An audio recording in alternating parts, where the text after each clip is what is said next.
All right, let's go. Ever heard of the expression suffering in the midst of plenty? Makes you want to ask, why do we have to suffer to get things done? The biting scarcity of premium motor spirit, the PMS or petrol, has become more acute and spread nationwide. Queues at petrol stations across the land appear to have to be on a scale not seen in recent times. Thankfully, though, the Independent Petroleum Marketers Association of Nigeria, IPMAN, has vowed to supply what is available. The president of IPMAN, Abubakar Maigandi, stated that while the problem is exacerbated by panic buying, the delays at tank farms have been BKO. You're asking when? Which rains? This is the season. No, really the season, but we've not had rains, especially in the Lagos area for some time. Oh, yeah. Until today. There's been a let-up. Until today. Yes, today, yes. It was drizzling today, yes. even earlier. It's fairly okay. It's not a downpour in the recent. Okay. But it's better for some of us farmers, because for a long time we hadn't had rains. So, oh yeah. But no one should blame the supply hiccups that have led to the current scarcity on rains. They should look for another excuse. It's extremely painful. To say the least. To say the least. That's putting it mildly. Yeah. That as a country, a major oil producer, we've not been able to solve this problem. Product availability is important for the growth of our economy. Mm. But we keep having this scarcity, and they won't even tell you what exactly is the problem. That is my issue with these fellows. Okay. Even marketers are saying no, that NNPC have not told them exactly what the problem is. What they merely said, okay, that they are facing evacuation challenges and promised to resolve it by midweek. What are the evacuation challenges?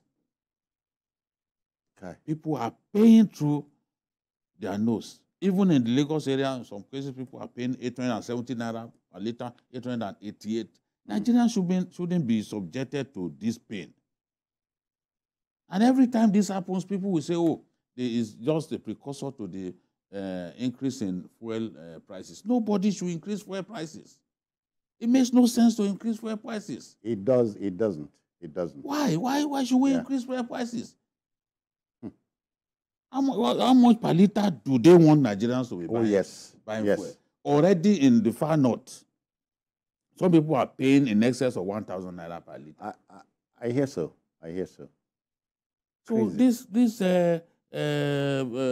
problem is something that we should have addressed. We promised, NNPCL told us that product availability is guaranteed. But from time to time, we will be having and added for the foreseeable future. Yes, they will tell us that they have enough to tide us PMS to last 21 days. Oh, yes. But why are people being made to suffer? Why are filling stations shutting down? It's because they do not have supply. Yeah. I've said it that you cannot hoard in a season of plenty. You can't. It makes no sense. Nobody will tell you when, because this makes no sense. That evaporates. Nobody will tell you when you go and sell. So nobody is blaming hoarding now. This problem is real. Logistic issues here and there. We need to put people who are capable to do the job. To do this job. Nigerians should not be made to suffer needlessly. Oh, yeah. MJ, do you know if this persists, what we call an energy crisis is in the offing? It's already upon us. And it's shamelessly embarrassing that in the midst of plenty, we are having to face fuel scarcity. People have to spend man hours queuing for fuel. Petrol. I was just coming from Third Mainland now.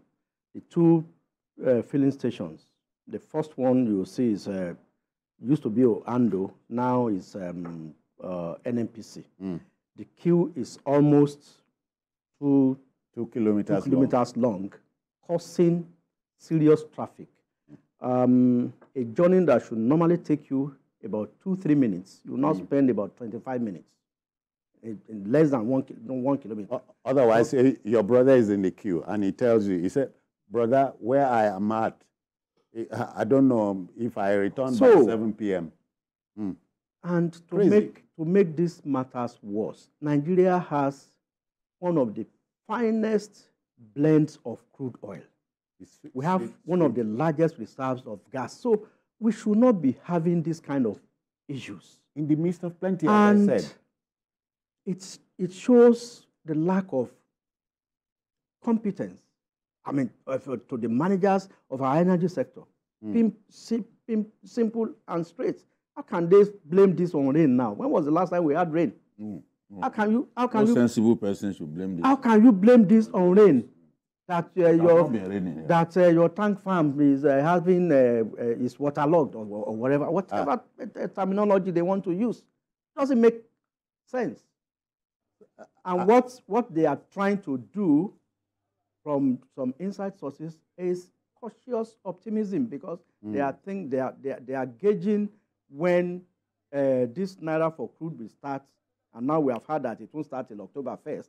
Yeah. I mean, so that when the local plants will start, local refineries will start producing PMS.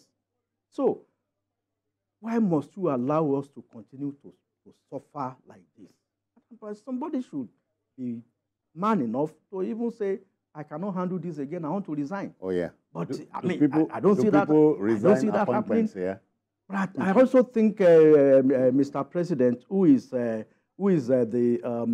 Minister of Petroleum Resources, I mean, should wield the big stick. Well, once, I mean, at least more than that, for once. Mr. President is a player in the industry, yes, so he knows the dynamics. He's also a player in the industry. So we expect that if we can get this monster of a problem solved under Asiwaju Bola Ahmed Tinubu as president, then we are in deep shit. Oh, yeah. Honestly. And it's seeming so.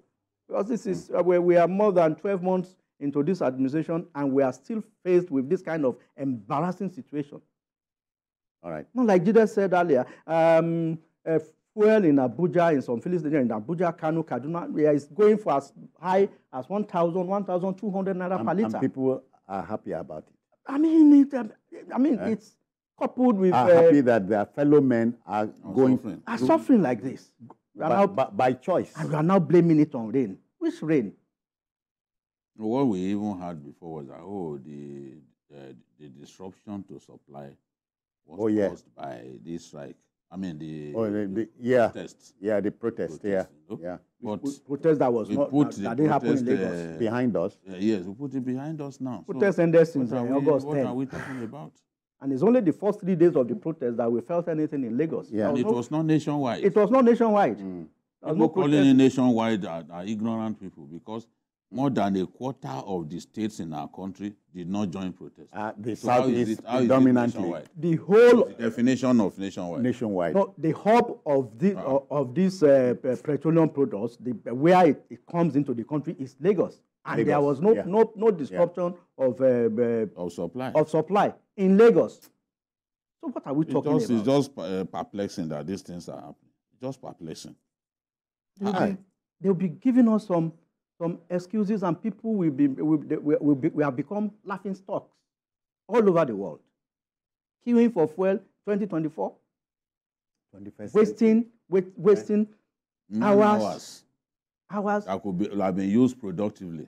And we have an NNPC chiefs that told us that they have completed mechanical whatever of Port Harcourt, 60,000 barrels capacity since December.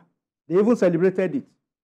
They did bonfire and roll out the drums. They rolled out the drums in December that they have concluded. We have not had a single drop of Even the smallest component is drop of kerosene. And we are not told. It has not come out. No date. We are no approaching. date. We are approaching September now. They gave us dates. They gave us dates. If they have not met that date, it does not mean they didn't give us date. They gave us dates. We were told again that this August. And August is going to. They start. No, Judy, have you forgotten? They started from March. No, March they shifted it to April. I said they've always given us dates. That's the point I'm making. They gave us August, the last. This thing that they gave us, the last time ceiling that they gave us August 2024. Yes. Now we are approaching the end of August. Today is the 19th day like of August. Not. Let's take on base, Jerry. I beg. All right. So, as I always say, is to mold opinion and allow decision makers to make a choice. If MJ and BKO, if this is a choice, it's a wrong one. Not in a 21st century world. For instance, we used to be the number one. Second base. No, okay. We used to be the number one producer. Today, we have yielded that ground to Angola. Angola, yeah. Even Libya overtook us. But second base. Okay. All right, folks. The debate, let it continue from your part of town. Now, let's go to our next story.